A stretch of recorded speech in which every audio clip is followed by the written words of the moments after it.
നമസ്കാരം. Refrigeration and air conditioning സബ്ജക്റ്റിൻ്റെ പുതിയൊരു വീഡിയോയിലോട്ടേക്ക് സ്വാഗതം. ഇന്ന് നമ്മളിവിടെ മൊഡ്യൂൾ 2 സ്റ്റാർട്ട് ചെയ്യാൻ പോവാണ്. അപ്പോൾ നമ്മൾ മൊഡ്യൂൾ 2ൻ്റെ സിലബസ് ഇവിടെ അറ്റാച്ച് ചെയ്യാം. അപ്പോൾ ഇന്ന് നമ്മൾ മൊഡ്യൂൾ 1ലെ പോലെ തന്നെ ഫസ്റ്റ് ഒരു സിലബസ് അനലൈസ് ചെയ്യലും പിന്നെ നമ്മുടെ പ്രീവിയസ് ക്വസ്റ്റ്യൻസ് നോക്കലുമാണ് നമ്മൾ ഫസ്റ്റ് ആയിട്ട് ചെയ്യാൻ പോകുന്നത്. അപ്പോൾ നിങ്ങൾക്ക് മൊഡ്യൂൾ 2ലെ സിലബസ് നോക്കിയാൽ മനസ്സിലാവും. ഇതിൽ നമ്മൾ vapour compression refrigeration system, vapour absorption refrigeration system, പിന്നെ റെഫ്രിജറൻസ്, ഈ 3 കാര്യങ്ങളാണ് ഡീറ്റെയിൽ ആയിട്ട് പറഞ്ഞിട്ടുള്ളത്. അപ്പോൾ ഒന്ന് സിലബസ് വായിച്ച് നോക്കാം. വേപ്പർ കംപ്രഷൻ റെഫ്രിജറേഷൻ സിസ്റ്റത്തിൻ്റെ ബേസിക് കമ്പോണൻസും ഫ്ലോ ഡയഗ്രാം വെച്ചിട്ട് പറയാൻ പറഞ്ഞിട്ടുണ്ട്. പിന്നെ അതായത് വേപ്പർ കംപ്രഷൻ റെഫ്രിജറേഷൻ സിസ്റ്റം എന്താണെന്ന് എക്സ്പ്ലെയിൻ ചെയ്യുക. പിന്നെ അത് റെപ്രസെൻറ്റേഷൻ ഓഫ് VCRS എന്ന് വെച്ചാൽ വേപ്പർ കംപ്രഷൻ റെഫ്രിജറേഷൻ സിസ്റ്റത്തിൻ്റെ ഷോർട്ടായിട്ട് പറയുന്നതാണ്. അത് PH ആൻഡ് TS ഡയഗ്രാം വെച്ചിട്ട് എങ്ങനെയാണ് റെപ്രസെൻറ്റ് ചെയ്യേണ്ടതെന്ന് ഇവിടെയാണ് നമുക്ക് പഠിക്കാനുള്ളത്. പിന്നെ ഈ വേപ്പർ കംപ്രഷൻ റെഫ്രിജറേഷൻ സിസ്റ്റം ചെയ്യുമ്പോൾ ഉണ്ടാവുന്ന റെഫ്രിജറേറ്റിംഗ് എഫക്റ്റ് എന്താണ്, വർക്ക് ഡൺ എന്താണ്, പവർ റിക്വയർഡ് എന്താണ്, അതായത് നമ്മൾ COP ഇല്ലേ, ആ ഒരു COP എങ്ങനെയാണ് ഈ VCRSൻ്റെ കേസിൽ നമുക്കിവിടെ പഠിക്കാനുണ്ട്. പിന്നെ ഉള്ളത് ടൈപ്പ് ഓഫ് VCRS ആണ്, വെറ്റ്, ഡ്രൈ, അങ്ങനെ ഒരുപാട് അങ്ങനെയുള്ള ടൈപ്സ് പഠിക്കാനുണ്ട്. പിന്നെ എഫക്റ്റ് ആണ് നമ്മുടെ ഈ വേപ്പർ കംപ്രഷൻ റെഫ്രിജറേഷൻ സിസ്റ്റത്തിൽ ഈ suction pressure, discharge pressure, super heating, sub cooling, ഇങ്ങനെയുള്ള കാര്യങ്ങളിലൊക്കെ വേരിയേഷൻസ് വരുമ്പോൾ എന്ത് എഫക്റ്റാണ് COPയിൽ ഉണ്ടാവുന്നതെന്നുള്ള കാര്യങ്ങൾ നമുക്ക് പഠിക്കാനുണ്ട്. പിന്നെ ഉള്ളത് advantages and disadvantages of vapour compression over air system. Air system, നമ്മുടെ എയർ റെഫ്രിജറേഷൻ സിസ്റ്റത്തിൽ നിന്നാണ് വേപ്പർ കംപ്രഷൻ റെഫ്രിജറേഷൻ സിസ്റ്റം വരുന്നത്. അതൊരു മോഡിഫിക്കേഷനാണ് ഈ VCRS എന്ന് വെച്ചാൽ. അപ്പോൾ എന്താണ് പിന്നെ ഈ VCRSൻ്റെത് എയർ റെഫ്രിജറേഷനുമായിട്ട് വെച്ച് നോക്കുമ്പോഴുള്ള അഡ്വാൻറ്റേജസും ഡിസഡ്വാൻറ്റേജസും എന്താണെന്ന് നോക്കാനുണ്ട്. നമ്മൾ ഈ എയർ റെഫ്രിജറേഷൻ സിസ്റ്റം എന്താണെന്ന് ഇനി പറയാനില്ലല്ലോ. കഴിഞ്ഞ വീഡിയോസിൽ അതായത് നമ്മുടെ ഫസ്റ്റ് മൊഡ്യൂളിൽ എയർ റെഫ്രിജറേഷൻ സിസ്റ്റം ആയിരുന്നു ഡീറ്റെയിൽ ആയിട്ട് നമ്മൾ പറഞ്ഞിട്ടുണ്ടായത്. പിന്നെ ഈ ഒരു മൊഡ്യൂളിൽ തന്നെ വരുന്നതാണ് അക്യുമുലേറ്റർ, ഫ്ലാഷ് ചാമ്പർ എന്ന് പറയുന്ന 2 എക്യുപ്മെൻറ്റ്സ്. അതെന്തിനാണ് യൂസ് ചെയ്യുന്നത്, അതിൻ്റെ ഫങ്ഷൻ എന്താണ്, അങ്ങനെയുള്ള കാര്യങ്ങൾ ഇവിടെ ചോദിക്കാറുമുണ്ട് എക്സാമിന്, അതിവിടെ പഠിക്കാനുണ്ട്. പിന്നെ simple vapour absorption refrigeration system, നമ്മുടെ കംപ്രഷൻ എന്ന് പറയുന്ന പോലെ തന്നെ അബ്സോർപ്ഷനും ഉണ്ട്.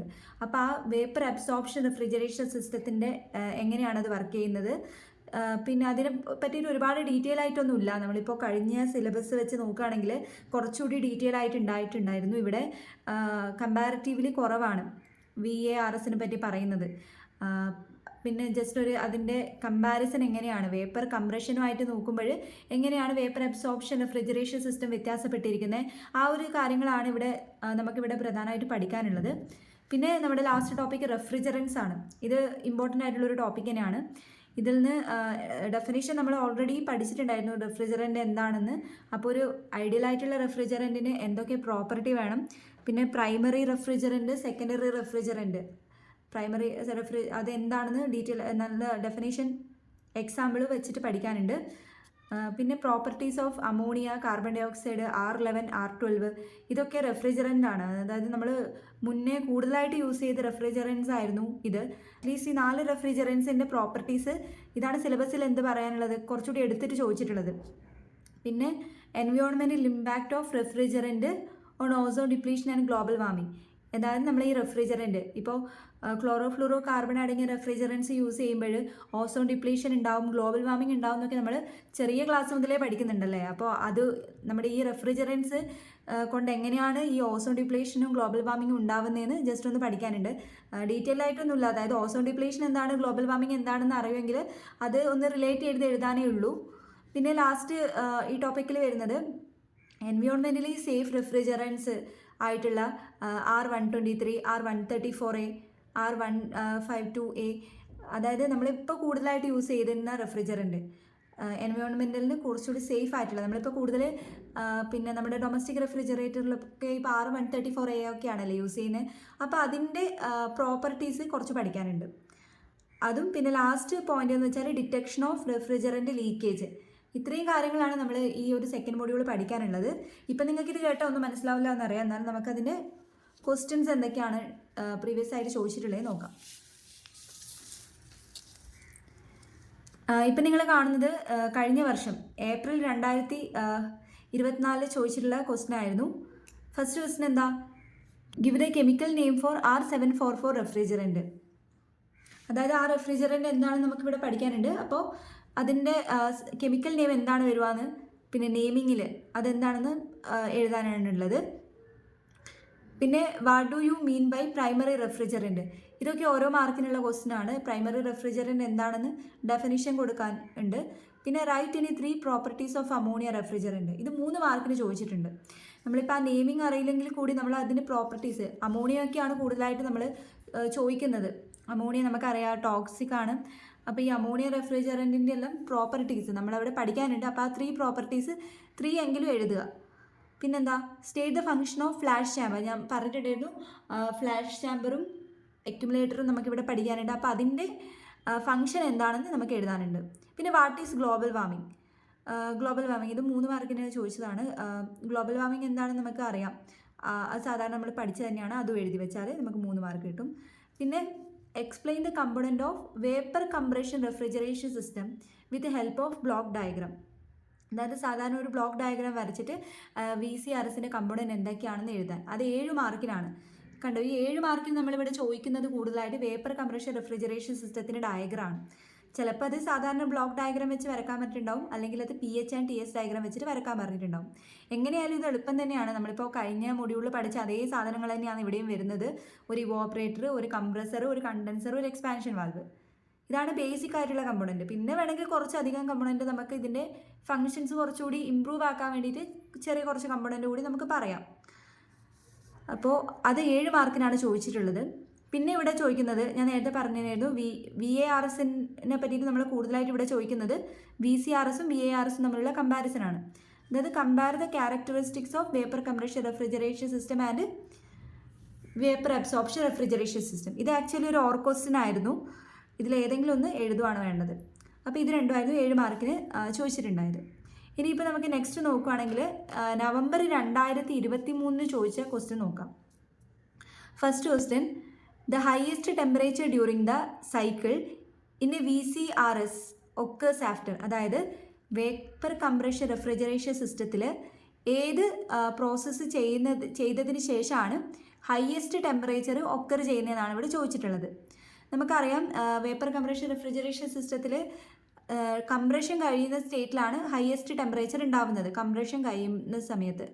അപ്പോൾ അതാണ് അതിൻ്റെ ഒരു ആൻസർ ആയിട്ട് വരിക. അപ്പോൾ ഇത് നമ്മൾ ആ ഡയഗ്രാം വെച്ചിട്ട് പഠിക്കുന്ന സമയത്ത് നമുക്ക്, അല്ലെങ്കിൽ PH ചാർട്ടും TS ചാർട്ടും കൂടി വരച്ചിട്ട് പഠിക്കുന്ന സമയത്ത് നമുക്ക് എളുപ്പത്തിൽ അത് മനസ്സിലാവും, എവിടെയൊക്കെയാണ് കൂടുതൽ ടെമ്പറേച്ചർ, എവിടെയാണ് കുറവ് വരുന്നതെന്നൊക്കെ. അപ്പോൾ അത് നമുക്ക് മനസ്സിലാവുന്നതേ ഉള്ളൂ. പിന്നെ ഉള്ളത് പിന്നെ VCRS, the condition of refrigerant before entering the compressor is. Vapour compression refrigeration സിസ്റ്റത്തിൽ കണ്ടീഷൻ ഓഫ് ദി റെഫ്രിജറൻറ്റ് കംപ്രസറിലോട്ടേക്ക് എൻ്റർ ചെയ്യുന്നതിന് മുന്നേ റെഫ്രിജറൻറ്റിൻ്റെ കണ്ടീഷൻ ഏതായിരിക്കും എന്നാണ് ചോദിച്ചിട്ടുള്ളത്. നമുക്കറിയാം പൊതുവേ അത് ഡ്രൈ സാച്ചുറേറ്റഡ് ആയിട്ടുള്ള വേപ്പറായിട്ടാണ് അത് എൻ്റർ ചെയ്യാറ്. അങ്ങനെയാണ് അതിന് ആൻസർ വരിക. അതും നമ്മൾ ഈ VCRS പഠിക്കുമ്പോൾ നിങ്ങൾക്ക് മനസ്സിലാവുന്നതേ ഉള്ളൂ. അത് രണ്ടുമാണ് 1 മാർക്കിന് 2023 ചോദിച്ചത്. പിന്നെ 3 മാർക്കിന് ചോദിച്ചത് describe the effect of suction pressure and discharge pressure in VCRS. ആ ഒരു സിലബസ് നമ്മൾ പറയുന്ന സമയത്ത് അവിടെ എടുത്തു പറഞ്ഞിട്ടുള്ള കാര്യം തന്നെയാണിത്. ഒരു 4 കാര്യങ്ങളുടെ എഫക്റ്റ് എന്താണെന്ന് ചോദിച്ചിട്ടുണ്ടായിരുന്നു. നമ്മുടെ സിലബസിൽ പറഞ്ഞിട്ടുണ്ട്. അതായത് സക്ഷൻ പ്രഷറിൻ്റെയും ഡിസ്ചാർജ് പ്രഷറിൻ്റെയും സൂപ്പർ ഹീറ്റിങ്ങിൻ്റെയും സബ് കൂളിങ്ങിൻ്റെയും എഫക്റ്റ് എങ്ങനെയാണ് നമ്മുടെ COP എഫക്റ്റ് ചെയ്യാന്നുള്ളത്, അതായത് ഇതിൽ വരുന്ന ചേഞ്ചസ് എങ്ങനെയാണ് എഫക്റ്റ് ചെയ്യാന്നുള്ളത് നമ്മുടെ സിലബസിൽ എടുത്ത് പറഞ്ഞിട്ടുണ്ട്. അപ്പോൾ ഈ ഒരു 4 കാര്യങ്ങളും നമ്മളൊന്ന് അത് 4 കാര്യങ്ങളും കുറച്ചേ ഉള്ളൂ പഠിക്കാൻ. അപ്പോൾ അതൊന്ന് പഠിച്ചു കഴിഞ്ഞാൽ നമുക്കിവിടെ 3 മാർക്ക് കിട്ടും. ഇതിൽ 2 ഇവിടെ ചോദിച്ചിട്ടുള്ളൂ. അപ്പോൾ അത് വൃത്തിയിൽ പഠിച്ചാൽ ഈ മാർക്ക് കിട്ടാവുന്നേ ഉള്ളൂ. പിന്നെയുള്ളത് list the type of refrigerant used in VCRS. ഏതൊക്കെ ടൈപ്സ് റെഫ്രിജറൻ്റ് ആണ് നമ്മൾ വേപ്പർ കംപ്രഷൻ റെഫ്രിജറേഷൻ സിസ്റ്റത്തിൽ യൂസ് ചെയ്യുന്നതെന്ന് നമുക്ക് ലിസ്റ്റ് ചെയ്യാനാണ് കൊടുത്തിട്ടുള്ളത്. അതായത് ഏതൊക്കെ റെഫ്രിജറൻ്റ് ആണ് യൂസ് ചെയ്യുന്നതെന്ന് അതിൻ്റെ നെയിം കൊടുത്താൽ മതിയാവും. പിന്നെ ലിസ്റ്റ് പറഞ്ഞാൽ നിങ്ങൾ എക്സ്പ്ലെയിൻ ചെയ്യൊന്നും വേണ്ട, ജസ്റ്റ് അത് പോയിൻ്റ് ആയിട്ട് ലിസ്റ്റ് ചെയ്ത് കൊടുത്താൽ മതി. അപ്പോൾ നിങ്ങൾക്ക് ആ 3 മാർക്ക് കിട്ടും. പിന്നെ ഉള്ളത് explain the working of VCRS with a simple diagram. ഇത് തന്നെയായിരുന്നു നമ്മൾ 2024 ക്വസ്റ്റ്യൻ പേപ്പറിൽ നോക്കിയാലും കാണാൻ പറ്റുന്നത്. Explain the components of vapour compression refrigeration system with help of block diagram. ഇതേ സാധനം തന്നെയാണ് വരുന്നത് ഇവിടെ 7 മാർക്കിന്. Explain the working of VCRS with a simple diagram. നമുക്ക് കമ്പോണൻ്റ് അറിയുമെങ്കിൽ നമുക്ക് എന്തായാലും വർക്കിംഗ് അറിയാൻ ഒരു ബുദ്ധിമുട്ടുമില്ല. അതായത് ഒരു ഇവോപ്പറേറ്റർ ഉണ്ട്, ഒരു കംപ്രസർ ഉണ്ട്, ഒരു കണ്ടൻസർ ഉണ്ട്, ഒരു എക്സ്പാൻഷൻ ഡിവൈസ് ഉണ്ട്. അപ്പോൾ എന്തൊക്കെയാണ് നടക്കുക?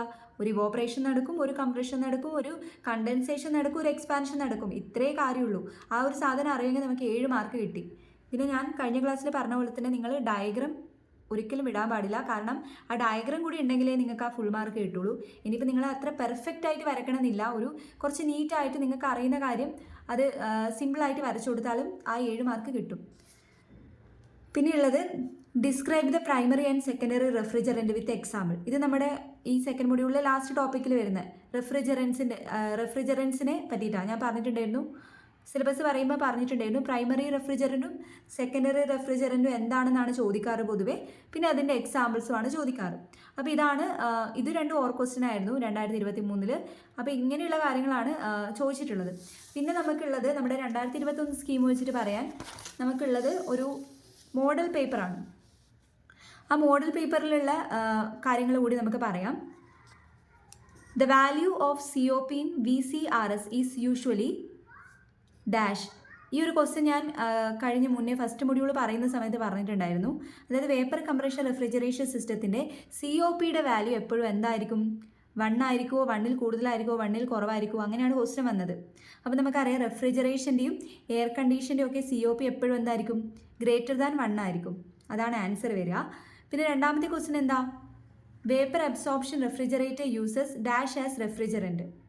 അപ്പോൾ ഇത് മോഡൽ ക്വസ്റ്റ്യൻ ആണ്. ഇവിടെ ABCD എന്ന് പറഞ്ഞിട്ട് നമ്മുടെ ഓപ്ഷൻ തന്നിട്ടുണ്ട്. അവിടെ നമ്മൾ സെലക്ട് ചെയ്ത് എഴുതിയാൽ മാത്രം മതി.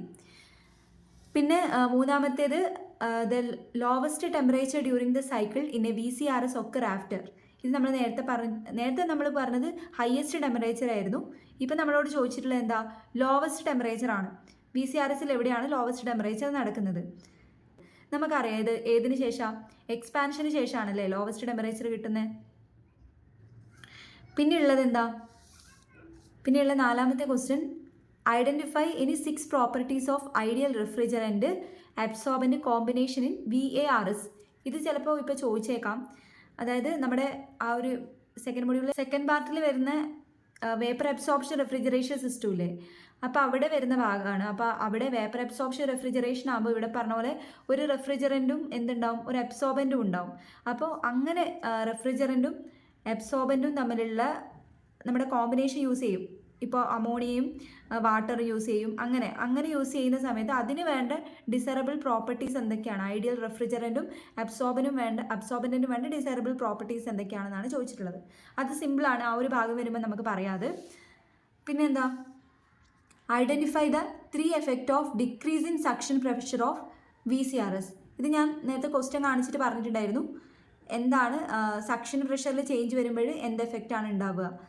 അതുപോലെ പിന്നെ suction pressure, discharge pressure, super heating, sub cooling, ഇത്രയും കാര്യങ്ങളാണ് നമുക്ക് അവിടെ പഠിക്കാനുള്ളത്. അത് പഠിച്ചു കഴിഞ്ഞാൽ നമുക്ക് 3 മാർക്ക് ഷുവറാണ്. പിന്നെയുള്ള എന്താ? List the properties required for good refrigerant. ഇത് നമുക്ക് വളരെ അറിയുന്ന ഒരു കാര്യമാണ്. ഒരു നല്ലൊരു റെഫ്രിജറൻ്റ് ആകുമ്പോൾ നമ്മൾ പൊതുവെ ആഗ്രഹിക്കുന്നത് എന്തൊക്കെയാണ്? നമുക്ക് സാധാരണ രീതിയിൽ ചിന്തിക്കുമ്പോൾ തന്നെ എഴുതാൻ പറ്റും. ഇതെന്താവാൻ പാടില്ല? എക്സ്പ്ലോഷൻ ഉണ്ടാക്കാൻ പാടില്ല, കൊറോഷൻ ഉണ്ടാക്കാൻ പാടില്ല, ടോക്സിക് ആവാൻ പാടില്ല. പിന്നെ ബോയിലിംഗ് പോയിന്റ് എന്തായിരിക്കണം? കുറവായിരിക്കണം. ഫ്രീസിങ് പോയിന്റ് കുറവായിരിക്കണം. ഹൈ ലാറ്റൻ്റ് ഹീറ്റ് ഓഫ് വോപ്പറേഷൻ ഉണ്ടാവണം. അങ്ങനെയുള്ള കാര്യങ്ങളൊക്കെ നമുക്ക് ആലോചിച്ചാൽ അറിയുന്ന കാര്യമുണ്ടല്ലേ. അപ്പോൾ അതും നമുക്ക് എന്താക്കി എഴുതാം? ഗുഡ് റെഫ്രിജറൻ്റ് പ്രോപ്പർട്ടീസിൽ നമുക്ക് എഴുതാം. അത് നമുക്ക് ഓൾറെഡി പഠിക്കാനുണ്ട്. അപ്പോൾ അതും എഴുതാൻ പറ്റും. പിന്നെ ഉള്ളത് explain the need of substitutes for CFC refrigerant. അതായത് ഫ്ലൂറോ കാർബൺ റെഫ്രിജറൻസ് സാധാരണ യൂസ് ചെയ്തിരുന്നു. അപ്പോൾ ആ ഒരു അങ്ങനെയുള്ള ആ ടൈപ്പ് റെഫ്രിജറൻസ് യൂസ് ചെയ്യുന്ന സമയം നമുക്കറിയാം എന്തൊക്കെ പ്രശ്നം ഉണ്ടായത്. ഗ്ലോബൽ വാർമിങ്ങും പിന്നെ ഗ്രീൻ ഹൗസ് എഫക്റ്റ് അങ്ങനത്തെ കാര്യങ്ങളൊക്കെ ഉണ്ടാവുന്നുണ്ട്. അപ്പോൾ ആ ഒരു കാര്യമാണ് ഇവിടെ ചോദിച്ചിട്ടുള്ളത്. എന്തുകൊണ്ടാണ് നമ്മൾ CFC റെഫ്രിജറൻസിന് പുതിയൊരു സബ്സ്റ്റിറ്റ്യൂട്ട് കൊടുക്കേണ്ട ആവശ്യം എന്താ വന്നിട്ടുള്ളത്? അതാണ് അവിടെ ചോദിച്ചിട്ടുള്ളത്. കാരണം നമുക്ക് കുറച്ചുകൂടി എൻവയോൺമെൻറ്റൽ സേഫ് ആയിട്ടുള്ള റെഫ്രിജറൻ്റ് ആണ് ആവശ്യം. അപ്പോൾ നമ്മുടെ കുറച്ച് റെഫ്രിജറൻസിൻ്റെ പ്രോപ്പർട്ടീസ് പഠിക്കുന്ന സമയത്ത് നമുക്ക് അത് വെച്ചിട്ട് എഴുതാവുന്നതേ ഉള്ളൂ. പിന്നെ ഇതാ explain the advantages of VARS over VCRS. അവിടെ ചോദിക്കുന്നത് നമ്മൾ കണ്ടിട്ടുണ്ട്, അതായത് വേപ്പർ അബ്സോർപ്ഷൻ റെഫ്രിജറേഷൻ സിസ്റ്റവും കംപ്രഷൻ റെഫ്രിജറേഷൻ സിസ്റ്റവും തമ്മിലുള്ള കമ്പാരിസൺ. ഇതിനെയാണ് ചോദിച്ചുകൊണ്ടിരിക്കുന്നത്. പിന്നെ അതിന് ഓർ ക്വസ്റ്റ്യൻ പോലെ 7 മാർക്കിന് മോഡൽ ക്വസ്റ്റ്യൻ ആയിട്ട് കൊടുത്തത് എന്താണ്? Explain theoretical vapour compression cycle with dry saturated vapour after compression. അതായത് കുറച്ച് കണ്ടീഷൻസ് ഉണ്ട് നമ്മുടെ VCRSൽ. അപ്പോൾ പൊതുവേ സൂപ്പർ ഹീറ്റഡ് സ്റ്റേറ്റിലാണ് കംപ്രഷന് ശേഷം ഉണ്ടാവുന്ന അങ്ങനെ ഒരു കണ്ടീഷൻ ഉണ്ടാവാം. ഇവിടെ ചോദിച്ചിട്ടുള്ളത് ഡ്രൈ സാച്ചുറേറ്റഡ് വേപ്പർ സ്റ്റേറ്റിലാണ് ആഫ്റ്റർ കംപ്രഷൻ ഉണ്ടാവുന്നതെന്ന് അസ്യൂം ചെയ്തിട്ട് നമ്മൾ പിന്നെ അത് പ്രോസസ്സ് ഒന്ന് എക്സ്പ്ലെയിൻ ചെയ്യാനാണ്. ബേസിക് ആയിട്ടുള്ള ഒരു സാധനം പഠിച്ചാൽ അത് നമുക്ക് മാറ്റി മാറ്റി എഴുതാൻ പറ്റുന്നതേ ഉള്ളൂ. അപ്പോൾ അത്രയും ടെൻഷൻ അടിക്കേണ്ട കാര്യമൊന്നുമില്ല. അപ്പോൾ ഇത്രയാണ് നമ്മുടെ 2021 സ്കീമിൽ പറഞ്ഞിട്ടുണ്ടായത്. ഇനിയിപ്പോൾ ഞാൻ നിങ്ങൾക്ക് 2015 സ്കീമിലുള്ള റെഫ്രിജറേഷൻ്റെ ക്വസ്റ്റ്യൻ പേപ്പർ കൂടി ഇവിടെ അറ്റാച്ച് ചെയ്യാം. ഇതിൽ ഞാൻ നിങ്ങൾക്ക് മാർക്ക് ചെയ്ത് വെച്ചിട്ടുണ്ട്. പിന്നെ ഓരോ നമ്മുടെ ഈ സെക്കൻഡ് മൊഡ്യൂളിൽ വരുന്ന പാർട്ട്. പിന്നെ നിങ്ങൾക്ക് ചില ക്വസ്റ്റ്യൻസ് കാണുമ്പോൾ നിങ്ങൾക്ക് ഇതുവരെ കേൾക്കാത്ത പോലെ തോന്നിയേക്കാം. ചില കാര്യങ്ങൾ നമുക്കറിയാമല്ലോ, നമ്മുടെ സിലബസ് മാറ്റിയ സമയത്ത് ചിലത് മാറ്റി കളഞ്ഞിട്ടുണ്ട്. അപ്പോൾ ഇത് വെച്ചിട്ട് നോക്കുക. അപ്പോൾ ഇതിൽ നിന്നും നിങ്ങൾക്ക് ചിലപ്പോൾ റിപ്പീറ്റായിട്ട് ചോദിച്ചുകൊണ്ടിരിക്കുന്ന ക്വസ്റ്റ്യൻസ് ഇവിടെയും ചോദിച്ചുകൊണ്ടിരിക്കുന്നുണ്ടാവും. അപ്പോൾ നിങ്ങൾ അതുകൂടി വെച്ചിട്ട് എന്ത് ചെയ്യണം, നമ്മുടെ ഈ സെക്കൻഡ് മൊഡ്യൂൾ വൃത്തിയായിട്ട് പഠിക്കണം. നിങ്ങളിത് ഈ ക്വസ്റ്റ്യൻസൊക്കെ നിങ്ങൾ പോസ് ചെയ്തിട്ട് എന്ത് ചെയ്യണം, എഴുതിയെടുത്തിട്ട് വേണം നിങ്ങൾ പഠിക്കാൻ തുടങ്ങാൻ. അപ്പോൾ ഇത്രയും കാര്യങ്ങളാണ് നമ്മുടെ സെക്കൻഡ് മൊഡ്യൂൾ തുടങ്ങുമ്പോൾ പറയാനുള്ളത്. ആദ്യം നമ്മൾ സിലബസ് നോക്കിയിട്ട് നമ്മളിപ്പോൾ ക്വസ്റ്റ്യൻ പേപ്പർ കൂടി നോക്കി. അപ്പോൾ നമുക്ക് കുറച്ചൊരു ഐഡിയ വന്നില്ലേ, ഇപ്പോൾ എവിടെയൊക്കെ ഏതെല്ലാം പേരാണ്, എന്തൊക്കെ ടേംസ് ആണ്, ഏതെല്ലാം ഇമ്പോർട്ടൻ്റ് ആയിട്ട് സെക്കൻഡ് മൊഡ്യൂൾ പഠിക്കണ്ടേ. അപ്പോൾ ഇത്രയും കാര്യങ്ങളൊക്കെ മനസ്സിലായില്ലേ. ഇനി ഇത് വെച്ചിട്ട് നിങ്ങൾ നന്നായിട്ട് പഠിക്കാൻ തുടങ്ങാം. അപ്പോൾ ഇത്രയാണ് പറയാൻ ഉദ്ദേശിച്ചത്. Thank you.